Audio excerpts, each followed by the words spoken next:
మధ్యన జ్యోతి మల్హోత్రా అనేటటువంటి యూట్యూబర్ పాకిస్తాన్కి పలుసార్లు వెళ్ళటం, ఆ తర్వాత భారతదేశంలో వివిధ ప్రాంతాలు తిరగడం, భారత్కి వ్యతిరేకంగా పాకిస్తాన్ చాలా గొప్పగా ఉంటుంది అన్నటువంటి పలు వీడియోలు చేయటం, ఈ వ్యవహారాలలో ఆ అమ్మాయే మిగతా యూట్యూబర్లతో కూడా లింక్ అవటం, ఈ వ్యవహారాలకు సంబంధించి దేశద్రోహం అభియోగాల కింద ఆమె మీద విచారించినటువంటి సందర్భంలో ఛార్జ్షీట్ వేశారు. 90 రోజులు అయిన నేపథ్యంలో అరెస్ట్ అయిన తర్వాత ఏకంగా 2500 పేజీల ఛార్జ్షీట్ వేశారు. అందులో ఆవిడ పాకిస్తాన్ కోసం పూర్తి స్థాయిలో పనిచేసింది అన్నటువంటి విషయం తేలింది.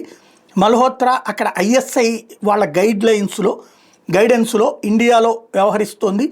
భారతదేశం పట్ల, భారత ప్రజలకి భారత్ పట్ల వ్యతిరేకత వచ్చేలాగా ఇక్కడ ఉన్నటువంటి వాటి మీద నెగిటివ్ ప్రాపగాండా చేస్తూ పాకిస్తాన్లో హిందువులు అద్భుతంగా బతుకుతున్నారు, భారత్లో ముస్లింలు కష్టాల పాలవుతున్నారు అన్నటువంటి ప్రచారాన్ని వాళ్ళ ద్వారా వాళ్ళు చేపించారు అన్నటువంటి కాన్సెప్ట్ని ఇక్కడ ప్రధానంగా హైలైట్ చేశారు.